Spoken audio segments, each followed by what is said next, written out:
उत्तर प्रदेश राज्य विधानमंडल दल का बजट सत्र 18 फरवरी से शुरू हो रहा है।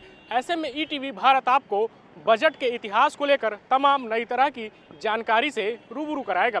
उत्तर प्रदेश का पहला बजट मार्च 1952 में तत्कालीन मुख्यमंत्री पंडित गोविंद वल्लभ पंत ने पेश किया था। यह बजट उत्तर प्रदेश के विकास को लेकर पहला बजट था और इस बजट में 1 अरब 49 करोड़ रुपए का प्रावधान किया गया था। उत्तर प्रदेश भारत का अगर आबादी के लिहाज से देखा जाए सबसे बड़ा सूबा है। यहाँ पर पहला बजट सूबे के पहले मुख्यमंत्री ने गोविंद वल्लभ पंत जी ने मार्च 1952 में किया।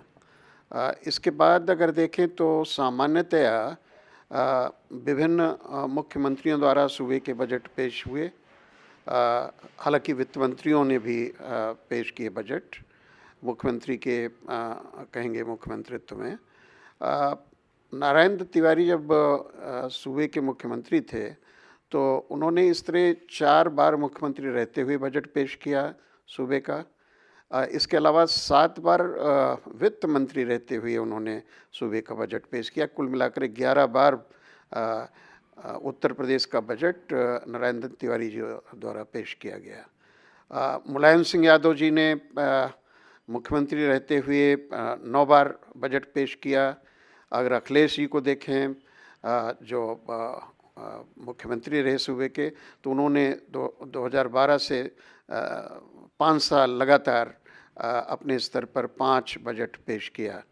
तो ये एक ख़ास बात ये दिखती है कि जो मौजूदा सरकार है इससे पहले अगर देखें तो ज़्यादातर तो मुख्यमंत्रियों ने ही वित्त विभाग को अपने पास रखा और वजह इसकी ये बनती है कि किसी भी सूबे के विकास के लिए जो वहाँ की वित्तीय व्यवस्था होती है, जो कहेंगे वित्तीय संसाधनों की स्थिति होती है, वो बड़ी अहम भूमिका निभाती है। मैं समझता हूँ कि शायद यही वजह रही है कि ज़्यादातर मुख्यमंत्रियों द्वारा सूबे का बजट पेश किया जाता रहा है। एक दृष्टांत लेना चाहूँगा। मुख्यमंत्री थे कल्याण सिंह और सूबे की वित्तीय स्थिति बहुत बिगड़ चुकी थी। पहली बार उत्तर प्रदेश में एक वाइट पेपर जारी किया गया सूबे की वित्तीय स्थिति पर और उसमें आकलन किया गया साफ तौर पर कि किस तरह स्थिति है और कैसे उसमें सुधार पैदा किया जाए। मैं समझता हूँ 1997 वो टर्निंग पॉइंट था उत्तर प्रदेश की वित्तीय व्यवस्था के लिए। तब से लगातार वित्तीय सुधारों का डंका बजाया जाता रहा और एक सबूत भी उसका है कि राजस्व खाते पर अगर मोटे तौर पर जो मुझे याद आता है विगत 15 वर्षों से राजस्व अधिशेष या सरप्लस की स्थिति बनी हुई है, जबकि उसके पहले की स्थिति ये थी कि सरकार लगातार ऋण लेकर अपने घाटे को पाटती थी। यही नहीं, अपने उपभोग के खर्च को पूरा करती थी। हालत ये हो गई कि सरकार ऋण लेकर घी पी रही थी। 2004 में एक खास बात हुई, FRBM एक्ट केंद्र सरकार की तर्ज पर लाया गया।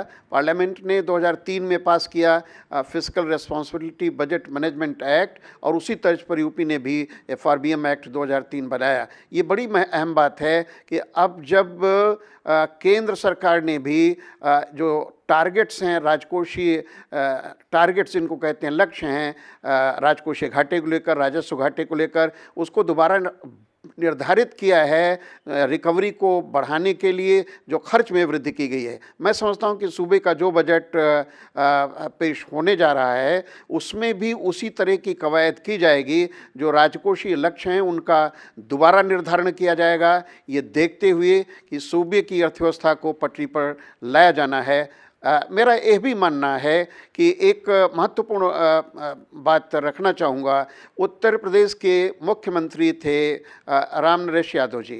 वो जनता पार्टी में थे उस समय, बाद में हम सभी जानते हैं कि कांग्रेस में आए, लेकिन उन्होंने अपने वित्त विभाग के कामकाज की सलाह के लिए लखनऊ विश्वविद्यालय के प्रोफेसर शैलेंद्र सिंह को अपना सलाहकार बनाया था। ये मुझे ताजुब होता है कि एक थिंक टैंक विश्वविद्यालयों में राजकोषीय अर्थशास्त्र के जानकार लोगों की का है, लेकिन सूबे केवल इस प्रसंग को छोड़कर बाकी तो वित्त ज़्यादातर काम वित्त विभाग के स्तर पर छोड़ दिया जाता है। क्यों? शायद ये कारण है कि सरकार मानती है कि ये केवल एक बही खाता है, लेकिन मेरा मानना है कि बजट केवल बही खाता नहीं होता। वो किसी भी स्थिति में किसी सूबे के लिए एक कह सकते हैं विकास का एक विजन पेश करता है। विकास के कह सकते हैं जो प्रयास होते हैं उनका लेखा जोखा उसमें पेश होता है। कुल मिलाकर अगर कहा जाए तो ये उम्मीद है जो बजट पेश होने जा रहा है आगामी यूपी का, कि इसमें राजकोषीय घाटे में भी वृद्धि होगी। मौजूदा बजट में 2020-21 के लिए 2.97% आंका गया था, जो वित्त कहेंगे आयोग और अन्य सिफारिशों के अनुरूप था, FRBM एक्ट के अनुरूप था।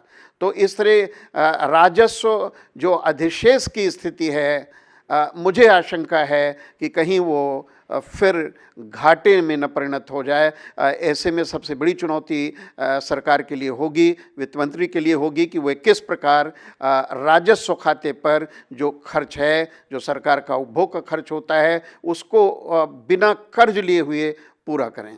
वहीं उत्तर प्रदेश के इतिहास में बजट को लेकर देखें तो उत्तर प्रदेश में सबसे अधिक 11 बार तत्कालीन मुख्यमंत्री पंडित नारायण दत्त तिवारी ने बजट पेश किया। इसके बाद मुलायम सिंह यादव ने 9 बार मुख्यमंत्री रहते हुए बजट पेश किया।